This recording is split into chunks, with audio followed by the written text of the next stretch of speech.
Soy Morgan, vuestra pitonisa de cabecera, y hoy vengo dispuesta a cumplir una antigua promesa: hacer una tirada de tarot en directo, tal como hice en otro vídeo con la baraja gitana.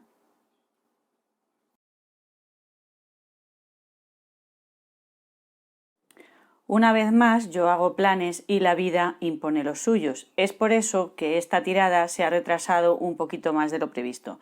Pero no importa, porque vamos a recuperar el tiempo perdido con una de las tiradas más famosas y completas que hay. Se llama la pirámide de Flournoy.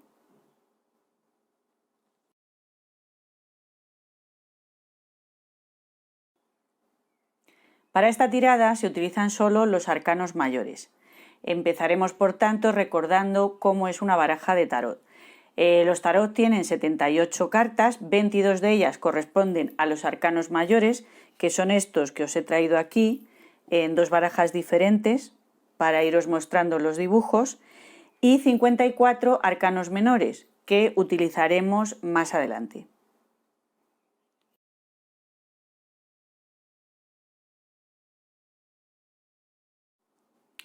Hoy vamos a hablar de los arcanos mayores y bueno, repasando todos el significado de cada uno, ya vamos a tener tarea. Para hablar de los arcanos menores, si saco tiempo, haré otra tirada que los involucre y los veremos más despacio. Pero de momento sí quiero deciros que los distintos palos representan diferentes aspectos del ser humano.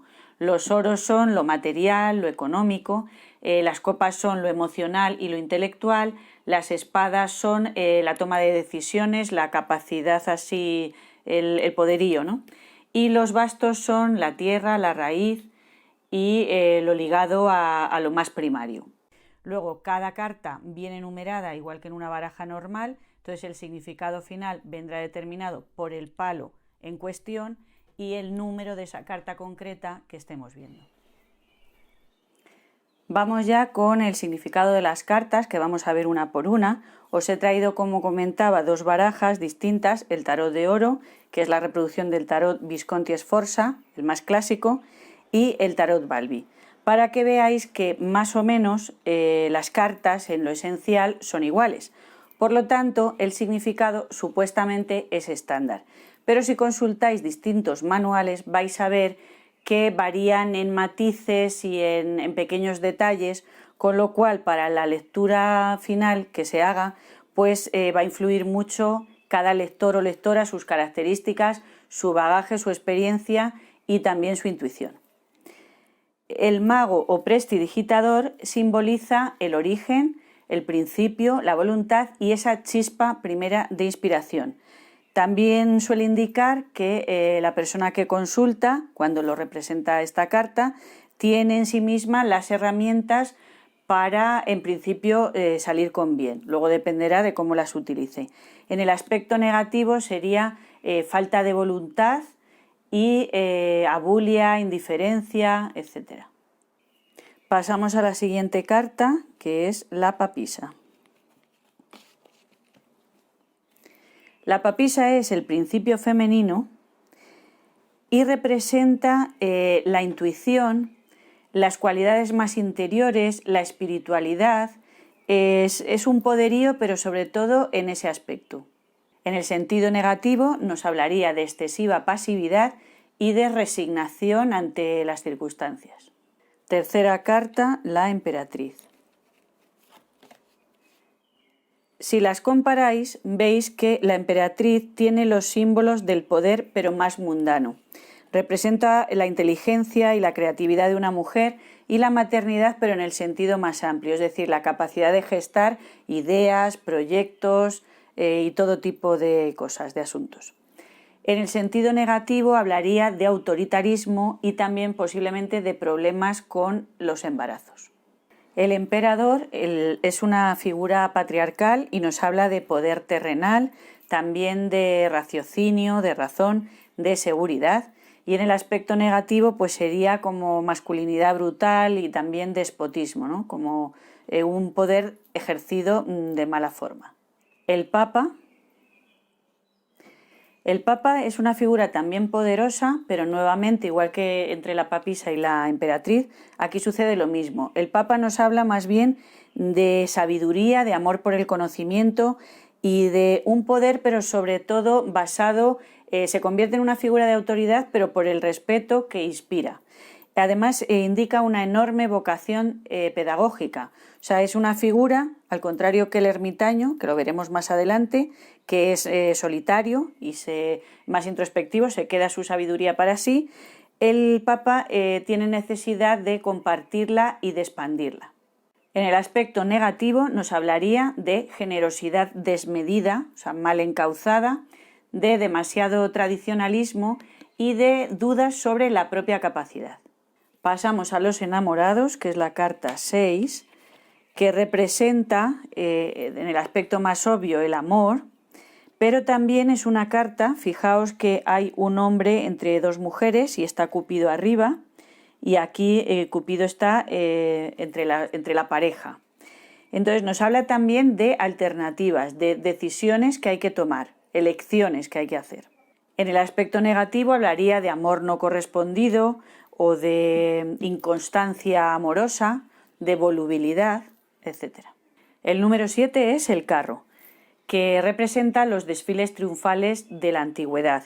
Por lo tanto, su significado se puede interpretar como unos objetivos conseguidos después de mucho esfuerzo, después de mucho trabajo, ambición realizada, viaje triunfal, o sea, viajes positivos, y en el sentido negativo, pues justamente posibles accidentes en los transportes, proyectos que no se consiguen, que salen mal, planes que fracasan, etc.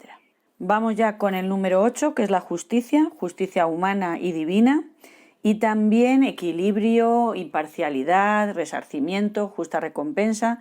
En el aspecto negativo, pues justo lo opuesto, injusticia, parcialidad y desequilibrio de fuerzas. El número 9 es el ermitaño. La representación más clásica, más típica, lo muestra con un farol en la mano, un cayado, o sea, como el típico caminante. Es una carta que representa lo ascético, la búsqueda de la verdad, el eremitismo en plan de introspección, de reflexión. Os decía que, a diferencia del Papa, el ermitaño es solitario y además el conocimiento le busca por sí mismo.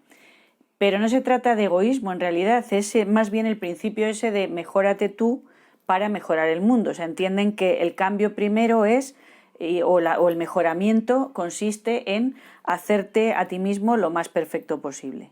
Representa también la prudencia y la moralidad. Y en el aspecto negativo, pues sería misantropía, sería un retraimiento, pero no por razones positivas, y sería también excesiva prudencia que deriva en inacción. O sea, me lo pienso tanto que al final no hago nada. Número 10, la rueda de la fortuna, que representa el ciclo de la vida. Unas veces estamos arriba, otras abajo, es el karma, el destino, y la buena fortuna, si está del derecho, o si está invertida, pues justo lo contrario. Mala fortuna, destino adverso, proyectos o oportunidades que se esfuman. Número 11, la fuerza. Es fuerza física y también mental, espiritual, es resistencia y es capacidad de afrontar las adversidades. En el aspecto negativo, pues sería todo lo contrario, ¿no? Flaqueza, debilidad, mezquindad. El 12, que es el ahorcado, veis que ambos diseños son muy similares, representan a un hombre colgado boca abajo, con las manos atadas a la espalda, indefenso, inerme ante lo que le rodea, y por eso mismo representa eso, un periodo de detención obligada, de transición. Para mí significa muchas veces, en muchas tiradas, como un punto de inflexión, un antes y un después, porque también nos habla de sometimiento a las leyes naturales, a lo que está fuera, y aceptación. Entonces, según cómo reaccionemos ante ese problema o esa circunstancia que se nos presenta, pues así será un poco el resultado. En el aspecto negativo habla de una gran confusión, casi como que no sé si estoy arriba o abajo, y también de un sacrificio infructuoso y acciones a lo mejor poco reconocidas o poco recompensadas. El 13, la muerte. La muerte es una carta a la que se le suele tener mucho miedo porque parece que representa lo obvio. Pero en general es una carta que sí que nos habla de un fin de algo, pero porque algo tiene que morir para que algo nuevo surja. Entonces, básicamente nos habla de un gran cambio, de un fin de ciclo, de un paso de un estadio a otro. En el aspecto negativo, al revés, sí que simboliza más habitualmente pues enfermedad, un final fatal y accidentes. Vamos ya con el 14, la templanza. Muy importante en el simbolismo de esta carta las dos ánforas que veis que parecen trasvasar agua de una a la otra. La templanza representa lo obvio, es decir, la capacidad de moderación y tal, pero también sobre todo adaptación al entorno, adaptación a las circunstancias y demás, y también el paso de las estaciones, o sea, la confianza en que todo continúa, no está estático, todo tiene un avance, una evolución. El 15, el diablo. De nuevo una carta un poco comprometida, de no difícil interpretación, pero sí un poco ambigua, que depende mucho de quien la lea. Como veis, sobre todo en el tarot clásico, se ven dos criaturas encadenadas ante el poder del demonio. Representa las pasiones, pero sobre todo pasiones como desatadas, y todas las esclavitudes, todo lo que nos esclaviza, nos dejamos llevar pues por emociones como el miedo, pero también la codicia, etcétera. También la carta habla de un gran encanto y magnetismo personal, pero de esas personas que son muy atrayentes, aunque no por sus cualidades morales precisamente. En el aspecto negativo nos previene contra ya esclavitudes más serias, adicciones y sojuzgamiento de otras personas. El 16, la rueda de la fortuna, otra carta comprometida. Nos habla también de una ruptura, pero como más abrupta o más traumática que la muerte. Es cambio de opiniones o cambios de un estado vital a otro, y normalmente ya digo que es como drástico. También es cierto que para pasar a otra situación o a otro estado, pues hay que romper muchas veces con lo viejo. En el aspecto negativo nos previene también de la soberbia, porque representa la Torre de Babel, ¿no? De la soberbia que nos hace encumbrarnos y, claro, más dura será la caída, y también de derrota, catástrofe y hasta cataclismos. La número 17 son las estrellas. Esta es una carta muy positiva, muy benévola, nos habla de esperanzas. También veis, tiene mucho, sobre todo en alguna de las barajas, tiene mucha importancia el agua y el agua continua, o sea, continuamente tenemos alimento y tenemos el líquido vital. Habla, como digo, de esperanza y también de ayuda que procede de lo invisible. Nos dice como que los hados están con nosotros. También representa la belleza, el amor por la belleza y el romanticismo en el amor y demás. En el aspecto negativo, pues sería decaimiento físico y mental, desesperanza y pérdida de la ilusión y hasta de las ganas de vivir. La 18, la luna. Bueno, la luna es para mí una de las cartas que me ha supuesto, ¿cómo decirlo?, más conflicto a la hora de interpretarlo. En general, representa eso y el principio femenino, es una carta muy yin, y representa lo oculto, el misterio, también el inconsciente, lo secreto, lo onírico, los sueños, el mundo de los sueños. Y todo esto se basa en que supuestamente la luz de la luna pues no deja ver las cosas con claridad, sino que genera ambigüedades y confusión y o sea, que no se puede distinguir bien las cosas como son. Pero yo creo que esta interpretación tiene mucho que ver con la misoginia latente durante siglos entre, sobre todo, el mundo más intelectual. Los principios femeninos han sido dejados de lado en función de los masculinos. Se prima más la acción, lo positivo, lo directo, más que la sutileza de la luna, de lo femenino, y ha sido muy penada durante mucho tiempo lo que llamábamos la intuición femenina. Así que para mí sí que tiene ese significado igual del inconsciente y lo misterioso, y nos previene de que puede haber cosas todavía ocultas, pero no le veo yo un valor negativo. Ciertamente, según las cartas que la rodeen, o según si nos sale del revés, eso ya lo veremos más tarde, hay gente que lee las cartas solo al derecho y gente que contempla las dos posiciones.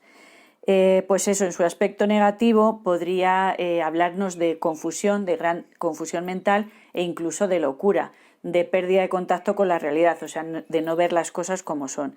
Pero a mí me parece que tiene un aspecto positivo, incluso poético. Cuando sale junto con las estrellas, nos habla de esa capacidad onírica, creativa, imaginativa y de amor por la belleza, que me parece un aspecto muy positivo. El 19, que es el Sol, es una carta muy yang, es el principio masculino, es la realización, idealismo, triunfo, la vida nos sonríe. Como veis, las cualidades que se le adjudican al Sol son todas positivas, al contrario que con la Luna. En el aspecto negativo, el Sol hablaría de banalidad, vanidad, éxito retrasado. Llegamos al Ángel, el 20.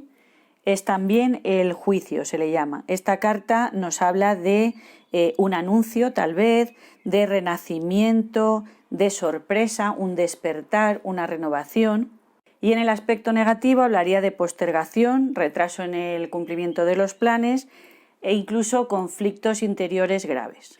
Llegamos casi al final con el número 21, que es el mundo. El mundo también es una carta muy positiva de realización. Recordad que sería como el final del camino o del sendero iniciático de las personas. Es como la culminación de todo ese esfuerzo y de toda esa experiencia y sabiduría adquirida. Entonces es un éxito mundano, reconocido, algo patente.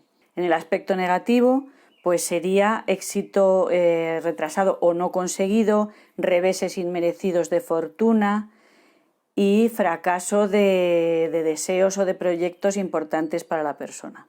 Y llegamos al loco, que es una carta que no suele tener número. Bueno, ya habéis visto que en el Visconti Sforza ninguna carta está numerada, aunque se leen en el mismo orden de las demás. En una baraja normal, cualquiera, de tarot, el loco no tiene número y se coloca al principio o al final, porque es una carta peculiar. Representa también el libre albedrío y representa en un sentido positivo la espontaneidad, en uno negativo la impulsividad, en uno positivo indica que es una persona que busca su camino o su verdad o su luz entre los demás, pero busca la que a él le conviene. Es también espontaneidad, iniciativa y también puede indicar capacidad mediúmnica. En sentido negativo sería una excesiva extravagancia y llegaría a representar también desórdenes mentales graves. Y vamos ya con la tirada en cuestión, que, como os decía, la vamos a hacer siguiendo la pirámide de Flournoy. ¿Quién era Jean-Claude Flournoy? Pues era un estudioso de tarot francés, nacido en 1950, muerto en 2011, que durante 20 años se dedicó a estudiar tarots históricos, sobre todo los de estilo francés, y él los restauró e hizo importantes reproducciones.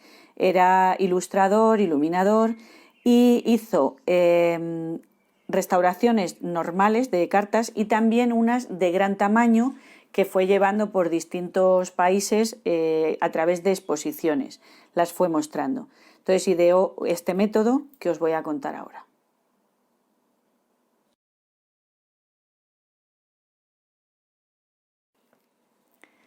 Para esta tirada tiene importancia el número de cada carta, porque las vamos a disponer formando una pirámide con un número determinado. Se ponen 6 cartas primero, 5, 4, así, y entonces las vamos a leer en el orden que nos indica el número de la carta anterior. La lectura finalizará cuando nos salga la carta del loco, así que nunca se sabe si va a ser una lectura muy larga o corta, porque te puede salir el loco en la primera carta y ahí se ha acabado todo. Quiere decir que las cartas en ese momento pues no tienen nada que revelarte, porque eso es algo que sí os quería decir. Antes de cualquier tirada, de cualquier consulta, hay que saber que las cartas muchas veces te dicen lo que les da la gana. Es decir, nosotros consultamos por un tema, pero si las cartas tienen algo, algún mensaje que hacerte llegar, va a salir independientemente. Tú has podido preguntar, por ejemplo, por trabajo y te sale algo relacionado con el amor o al revés, ¿no?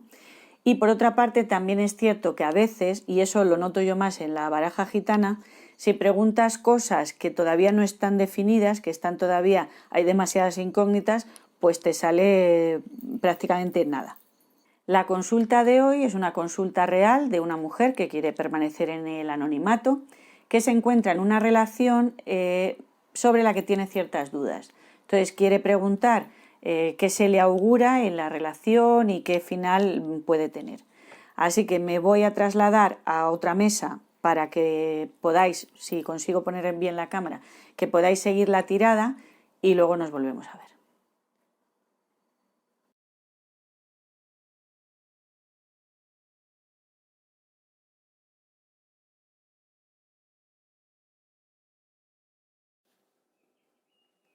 Pues vamos ya con la tirada. Para que sea lo más neutra posible, he ordenado las cartas en su orden natural, así que lo primero que tenemos que hacer es barajar. Primero nos ponemos en situación, nos concedemos un momentito para concentrarnos sobre el tema de la consulta. Barajamos un número impar de veces. Yo hoy voy a leer las cartas tanto al derecho como al revés, así que por eso las barajo en determinada posición.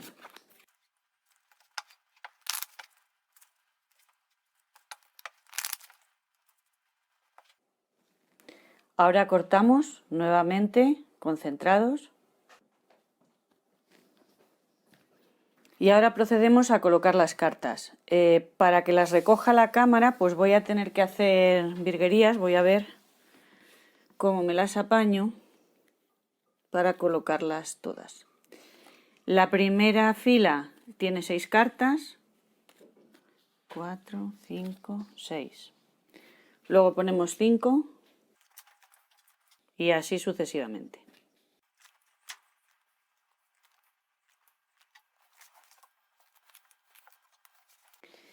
Y la última carta se deja aquí. Esta carta va a ser la que nos indique por dónde comenzar la tirada. Le damos vuelta. La rueda de la fortuna, el número 10. La rueda de la fortuna es una carta que simboliza el destino, el ciclo de la vida. Nos sale aquí en el lugar de la consultante y nos indica que está todo abierto, que está como en manos del destino la situación. Es el número 10, así que tenemos que contar la siguiente carta, 6, 7, 8, 9, 10. Contamos la posición para saber la siguiente que nos toca. Vale, nos sale la muerte. Voy a ir apuntando las cartas según salgan para luego, sobre todo el resumen final, porque si salen muchas luego es complicado recordarlas. Vale, la muerte nos habla de un gran cambio que se les presenta a la consultante y a su pareja. Es un tiempo de renovación y es un fin de un ciclo y comienzo de otro nuevo. El 13, 11, 12, 13. Así que tenemos que desvelar ahora esto. La templanza es la carta de la moderación, la templanza como virtud cardinal, y también nos habla de capacidad de adaptación, de que todo se renueva, del paso de las estaciones. Nos sale después de la muerte, quiere decir que hay que tomarse ese cambio que nos indica, nos anticipa el número 13, hay que tomárselo como un aspecto natural de la vida, que todo tiene su crecimiento, su decrecimiento, pero que es una continua renovación. Tomárselo de esa manera, así como de forma positiva. El 14 sería 11, sería esta carta la siguiente. Vale, pues nos sale los enamorados. Los enamorados tiene el significado obvio del amor, pero también tiene el significado de una alternativa. O sea, se les va a presentar una alternativa en la que decidir. En este caso nos ayuda a interpretarlo la carta que está junto a ella, porque la templanza y los enamorados juntas indica una buena relación, un buen matrimonio, una buena pareja. O sea que de momento vemos que hay germen para un auténtico amor en la relación, pese a las dudas que pueda tener la consultante. La 6 es la que nos ha salido, voy a apuntarlo. La 6 es esta carta. Bueno, pues primera carta que nos sale invertida. El ermitaño decíamos que es la introspección, la sabiduría, el recogimiento, la persona que busca la verdad o busca la luz en su interior, perfeccionándose a sí mismo. En el sentido negativo, pues esta carta habla de excesiva reflexión que lleva a la inacción. O sea, está bien la introspección o el pensar sobre las cosas, pero en esta posición indica que es alguien que se ha pasado al otro extremo. Y además puede indicar un poco de misantropía, o sea, una persona poco sociable. Eres solitario, pero como llevado un poco al extremo. 9, sería 6, 7, 8, 9. El ahorcado invertido. El ahorcado siempre habla de una detención, de una transición, que se vería también reflejado por la muerte, pero en este caso que está invertida quiere decir también sacrificios infructuosos y confusión en cuanto a la pérdida de valores. Junto con el ermitaño vemos que van un poco en sintonía y entiendo que es la pareja, él o ella de la consultante, no sé quién es su pareja, que está atravesando ese periodo de confusión, de cambio, que es tal vez lo que ella note, esa extrañeza, eso como que las cosas no acaban de ir del todo bien. Y pienso que es su pareja porque esta carta, la de ella, nos habla, es una carta muy positiva y en este caso como de fortuna, o sea que ella está abierta a lo que suceda. Así que entendemos que es su pareja. Nos ha salido el ahorcado y es la 12, que son 11, 12, aquí. La luna.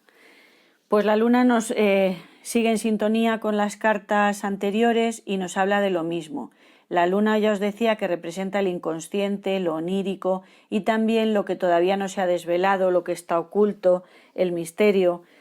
Es decir, en la misma línea vemos que la pareja de la consultante está atravesando una crisis de identidad, crisis de valores, no sabemos, pero en vez de compartirlo, pues debe ser como una actitud habitual de retraimiento y de guardarse las cosas para sí.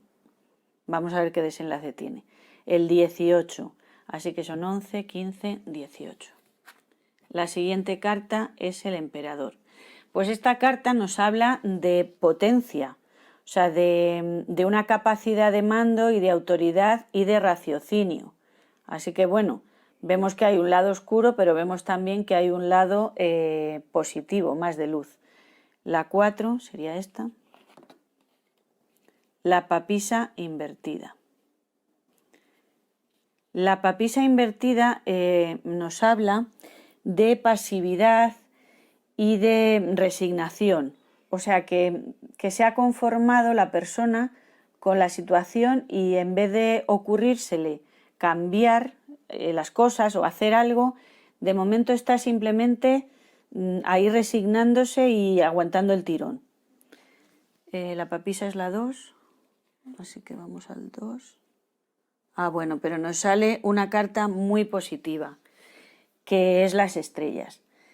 Las estrellas nos habla de esperanza, o sea, se puede mantener la esperanza y parece ser que esto es un bache pasajero, y también nos hablan de una ayuda que procede de lo invisible. O sea, las estrellas, el destino, lo que marcaría un poco la tendencia natural de las cosas es positiva y es para bien. Es la 17, que son 15, 17. El mundo. El mundo, ahí voy a apuntar, después de la papisa nos ha salido la estrella y luego el mundo. Vale.